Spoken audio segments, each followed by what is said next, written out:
one of my first psychedelic journeys was psilocybin, which people call magic mushrooms. And the message was, you have more to do. You have more pain. And I was so shocked and so disheartened because I was like, but I've done so much work. But the truth was I had a lot more to unpack.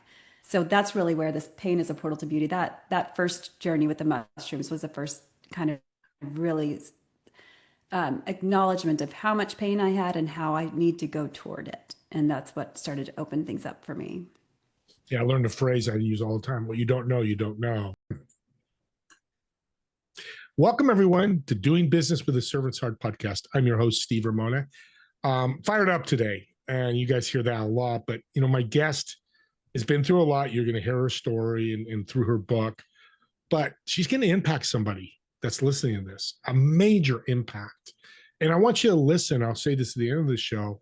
Use this podcast as a gift to others. If you see something that resonates with somebody you know, share this out so we can impact others. Me and Alexis can't do it alone. We need the help of you, the audience, and people listening to this podcast. But before we start, here's our gratitude for today. You are capable of turning dreams into reality. Ooh, that's a big one. We all have dreams, but do we really turn them into reality?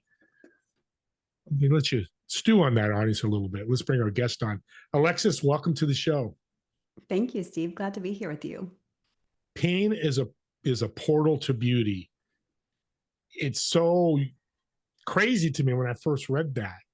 Mm-hmm. What does that really mean? Well, I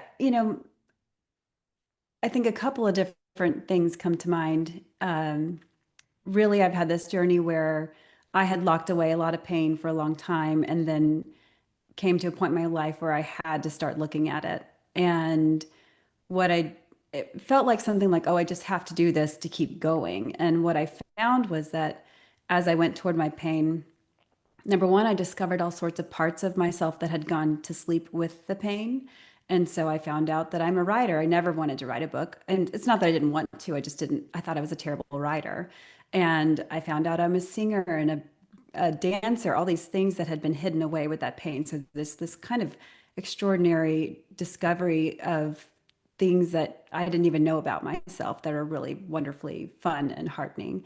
And then the other path is just that the more that I go toward my pain, the more I open up and my experience of the world changes. And we talked before the show began about how I'm in a very peaceful place. Like I'm just kind of okay no matter what happens. And that's a very different place than I was a long time ago. I feel much more capable of taking care of myself, and therefore I have a lot more capacity to serve others. Again, kind of back to your show theme. Yeah. So man, you learned a lot. Beauty.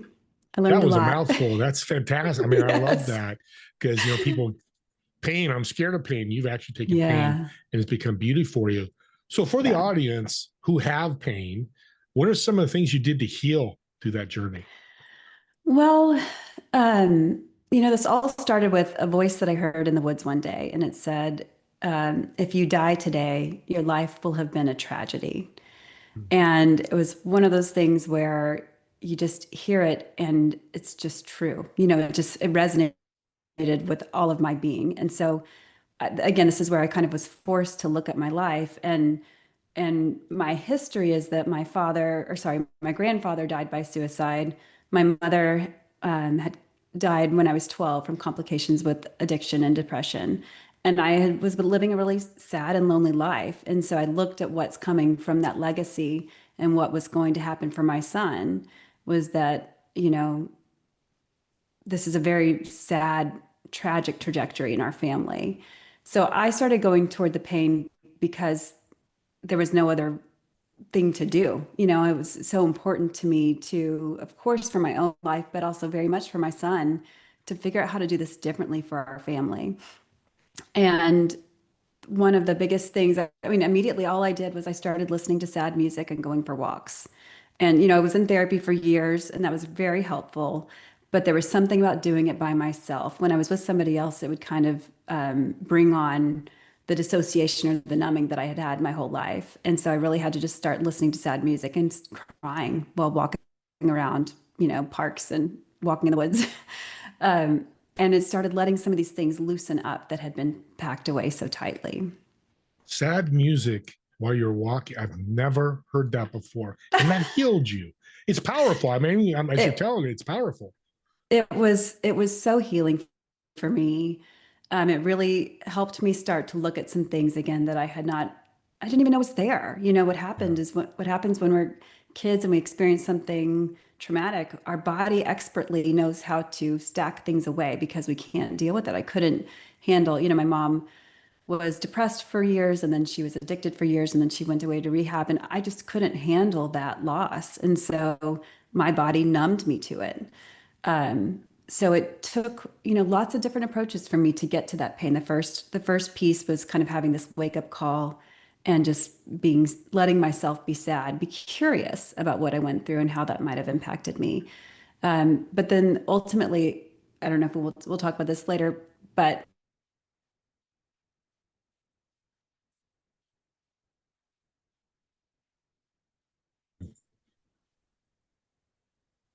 So you talked about, as I said, how crazy it is listening to sad music and walking. But that's yeah. not for everybody, is it? Right. I mean, we're all going to find our way to what works for us. And it's so funny. It's like I don't even know why I knew to do that. I just something in me knew that I needed to start listening to sad music and going for walks.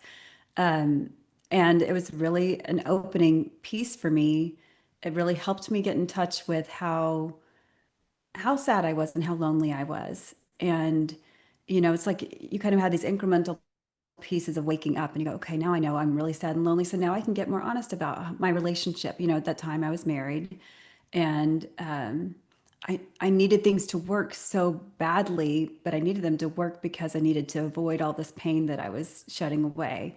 And so once I was finally willing to look at the pain, then I could be more honest about my marriage and start to have conversations there. So that opened up, a new phase, and my husband and I separated. And then ultimately, we decided to get a divorce. And at that same time, I was in contact with a life coach who suggested that I might look at psychedelic therapy to help me as I start to work through some of this. And so, I thought I had done all this work. I'd been in therapy for years and I did these sad walks. It's like, this is a lot of grief work I've done. And one of my first psychedelic journeys was psilocybin, which people call magic mushrooms. And the message was, you have more to do. You have more pain. And I was so shocked and so disheartened because I was like, but I've done so much work. But the truth was I had a lot more to unpack. So that's really where this pain is a portal to beauty. That first journey with the mushrooms was the first kind of really acknowledgement of how much pain I had and how I need to go toward it. And that's what started to open things up for me. Yeah, I learned a phrase I use all the time. What you don't know, you don't know. Psychedelics Yeah. open that up. And now you know. And boy, what Right. a door opening for you. It's like, okay, I don't want to do that, but Right. that's what you're telling me. God, it's Right. powerful. So Yeah, powerful. I didn't know it was there. I didn't want it to be there, but it was there. And so I, after that journey, every time I felt anything, I cleared my plate and tried to feel it as deeply as I could, really, really dive into it. And what started to happen was I would go outside and it's like the world became three-dimensional to me. Like before I saw the trees and everything, things are pretty, but then it was like, oh my gosh, I've never seen this much green. Look at all this beautiful, you know, these beautiful flowers, all these things. I didn't know what dahlias were before that. It's like I just didn't notice it. And once I started doing this intentional grief work, the world literally became more beautiful to me. I could see more than I could before. Keyword's intentional too.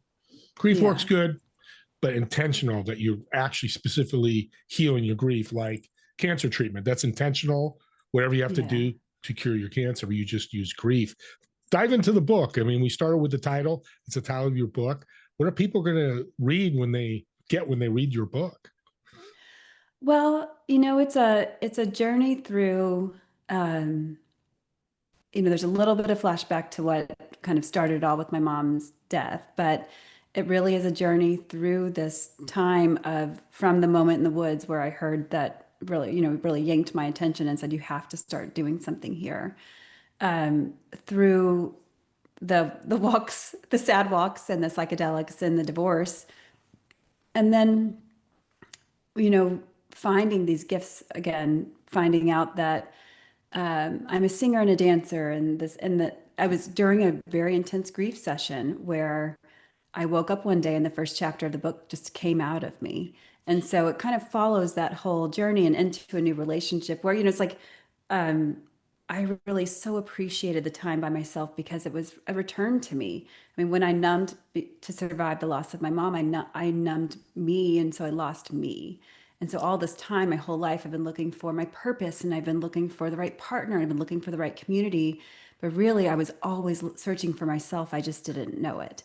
So everything from the grief work, which brought me back into my body, and the psychedelics, everything was back to you. And so there's a really, lovely time of kind of solitude. Even my relationships with friends and family, everything fell away, and it was just me. And that was a really sad and hard time, but also a beautiful time of getting to know myself again. And and then I got into a new relationship, and that throws everything into the air where you go, well, sure, you've learned all this good stuff and you're real zen by yourself. But how about when someone else is there? There's tons of goodness, but there's also all the triggers that come with being in Yeah. relationship. So I learned so much in relationship with my partner that helped me again dig further into my past, really sit with those feelings, and then get to let that go. So the book is my story. It's a story of that time. It's not meant to be prescriptive and to tell anybody what to do, but it's a way to see how I found healing and how I found my way to a much larger, more, use the word magical earlier, but a life that feels much more magical now. Yeah. World needs this, needs these stories to be Yeah. told, yours and others, because there's so much pain in the world right now. We don't have to go over all that in Yeah. 2026. If you're listening to this 2 years later, 3 years later, um, that's where your story is going to help and impact people that you went through it. And once you went through, and they just take, maybe they just do psychedelics, maybe they do the sad song walk, whatever that you Right. put in the book. Again, that's the beauty of being in. And look what you did. You wrote a chapter waking up one morning. Humans are Yeah. amazing, and you're proving that. Yeah. Yeah, I mean it's really interesting. I mean, I think the other piece about the book for anybody who would read it is just what I found is that I knew the answers for me. All my life I've been looking for somebody to tell me what to do. And Mhm. what I found through this path is like, oh, I know what's right for me. So somehow I knew to go on sad walks, and I found my way to psychedelics, and I found the way, my way to the things that worked for me. And somebody else is going to find their way to whatever works for them, whether it's the same things I did or none of the same things. But I think there's a lot of um, encouragement because it helps us see that we have our own answers. We are our own guides. And that's really kind of thrilling after a Yeah. lifetime of feeling like other people have the answers and we're victim or we're weak or whatever. The more I sat with the pain, the more I realized, oh my gosh, I'm so strong. I never, as long as I'm hiding from my pain, I'm reinforcing the story to myself that I'm weak. So now it's Yeah. like, oh gosh, anything can happen and I'm good. Yeah. And that's And quite you were talking about extraordinary. colors are different, but celebrations are bigger. Yeah. Love is bigger. Relationships is Yeah. bigger, right? All the goodness is way bigger. And when hard stuff happens, it's like, it's okay.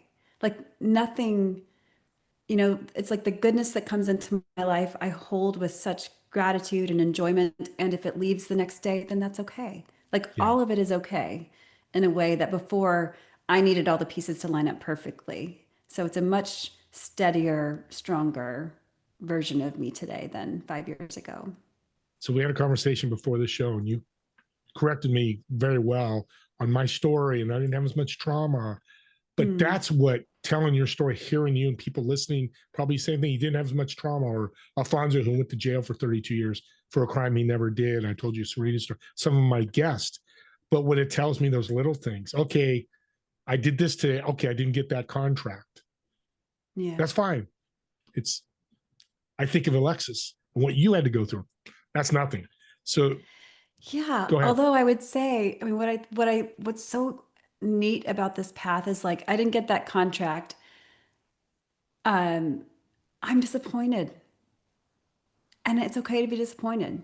It doesn't negate somebody else's suffering, and it doesn't actually help their suffering if you tell yourself not to feel your own pain. So for me, that's like what's neat about it is like if the bad thing happens, I can be disappointed, I can be sad, I can feel, disheartened, and then those feelings will pass through. So I think the steadiness actually is not in saying, "Oh, I'm okay, anything can happen," and I'm like invincible. It's more just saying I can feel all the feelings and then they move through. And then I'm still me. I'm still here. Like, who I am is bigger than whatever happens in my life. So it doesn't mean that I don't ever feel the pain anymore. It's that actually feel every instance of pain, and then it doesn't hold on. Because what happens is if we say, I shouldn't be afraid, I should be grateful, I should, all these shoulds, then those feelings actually are in our body and they get locked up and they're going to dictate our lives and we won't know what's happening. So if instead you say, I get to feel these things, then it's such a relief and it doesn't hold on in the same way. Like sometimes I was talking with someone else about when you get stuck in this kind of victim loop, like, why can't I move on? And I'm really, like, why am I not grateful? And it's like, well, maybe there's just a part of you that just really needs to be seen for what they went through. Just needs to say, hey, I'm sorry that that happened. And then then it moves through. So there's something really lovely about when you honor every sensation that you have. It doesn't take hold, but then it gets to be honored and you get to go to the next thing. Thank you for saying that. That's beautiful. It is, because I had a guest, I forget his name every time I bring it up, but he talked about being human. It's exactly what Yeah. you're saying. I lost the contract. I'm disappointed. Be human for 6 hours, whatever, but move on and move forward is a better word. Like what you said, move forward. I love that. And you're a perfect example of doing that. Community is important. I know you were alone and loneliness, but how much was community and your people, your support group? Let's use that, help you move on. I feel like my community has looked different than I thought it would. Mhm. I've kind of like always wanted I didn't go to like a big football college, but like my friends who went to University of Oregon and they all get together for Mhm. tailgate. Like they're just kind of like these communities that I see and I'm like, oh, that looks fun. And that's just not been what my experience has been. Mine has been very alone in some ways. And in other ways, I've had really beautiful support. Like when I did my psychedelic therapy, I had this extraordinary psychedelic guide who helped me as I went inward. And my partner is not who I would have expected at all for myself. And but the way we are in community, like he helps me be the biggest version of myself. So my community is, there's a lot of times when I was going through the deepest, darkest work where I really needed to do it alone. Like that actually is what let me access such deep stuff and see how capable I am on my own. But then it lets me kind of reintegrate with the community from a different place. Like before, I needed people to help me feel better, to fill maybe holes that I was trying to avoid. Well, now that I've gone and done a lot of that healing work, now I can come in community with a much, more peaceful, generous nature that I can bring. And that feels quite wonderful. So then it's just coming together kind of joyfully. But I won't understate how much support I've gotten from people. Yeah. It's been a kind of smaller one-on-one support than a broader community group. And you mentioned something powerful, an audience of entrepreneurs, business owners, people with stories. Community is defined by you, by me. Is it two Hmm. people? Is it 2,000? Is it a tailgate? Is going to 100,000? That's all community. And there's nothing, you can't go to Wikipedia and say community is this. It's 20 Yeah, people. I love how you said that because your support was one-on-one, but that's your support group. Was right. these few people or whatever those people were. Yeah, I've heard the phrase, you don't get what you don't need. And so there have been times when I wanted things and I haven't gotten them. But now that I'm kind of more accepting and surrendering of what comes my way, it's like, okay, this is my path, and this is my individual path. And for somebody else, it will look totally different. So back to the point of like, we're, we're charting our path. We know where we're supposed to go. We know the lessons we're here to learn, and it'll look different for everybody. And that's, again, this whole journey has been a relief to me because at some point I think I probably thought everybody else has this figured out and I don't. But once I started listening to me and letting me be me, then Yeah. it's like, oh, okay, then I don't have all the pressure to have these other things that I don't need because it's not Yeah. meant for me. Yeah. Let me be me. That's a great way to end the podcast, especially everything you've been through and how you've come about. I'm gonna say proud of you. I know I just met you, but you're just so strong and humble. Yeah. I love that. An audience, this is what happens when you work at it. Whatever way that looks at is just look at Alexis. share. I'm going to say, share this out. Somebody's struggling. Everybody can come out of it, but it's going to be different for everybody. It's just moving in the right direction. Let's end the podcast with a fun question to get to know you a little deeper as a person. Okay. So I'm going to come to where you live. You're going to pick your favorite restaurant. So I'm going to reserve a table for me and you to eat. But I also want you to invite 3 people who've been influential in your life, who made that difference. And then for me, you're going to order food for the table. So what is that food going to be? Oh, this is tricky. This is tricky because I'm vegan. That's all right. I love vegan. We're good. Well, okay. Actually, what I find, I live in Portland, Oregon, and there's great restaurants here and wonderful chefs, and with these chefs that just know food. So we'll go to a restaurant and have the chef selection of all sorts of goodness, vegan and otherwise. So lots of veggies, but nice. Anything else that you guys want. 3 people that have impacted my life. I mean, my partner, I would definitely invite.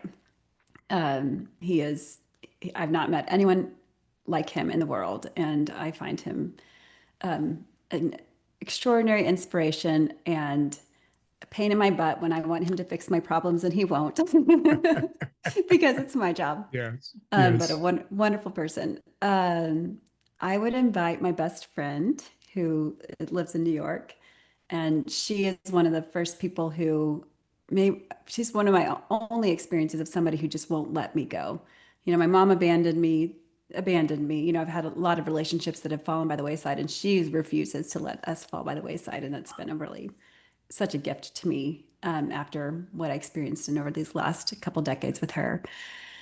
And my son, of course I'll bring my son because he's the light of my life. And how old is he? He's 9 years old. Oh, I love that age. Okay, now I'm happy. That will be a fun table because I love that. Yeah, I don't have children myself. It's a good group. They'd be excited to meet you too. Fun group. Well, Alexis, thank you for taking the time, transparent, sharing your story, willing to help and impact others. I know people listening want to connect with you. So how can they do that? Well, my website is alexisleigh.com. And so contact me there. And I'm also right now I'm sharing my book kind of broadly. So anybody who wants a book, I'll send them one if they just reach out to me at the website. Well, I'll do even better, Leigh. Alexis, I'm thinking of your website. Audience, the first 3 people that reach out to me or Alexis and you saw the podcast, I'm going to send you her book on my dime because I want to impact more people. And that's ways you're doing that with the book. So just reach out to her or reach out to me. Say, hey, I saw Alexis on the podcast, and I'll get your contact information and mail you a book and get it out to you so we can really do more. That's what a servant's heart's supposed to do. And Alexis, thanks again for being a great guest on the show. And as I said at the beginning, audience, subscribe to the YouTube channel. Get this link and share it with people. I've got somebody I'm going to share it with once I get it out there because they need to hear this and see this and probably get the book. So they're gifts. We need to do more gifts in the world. And this is one of those gifts.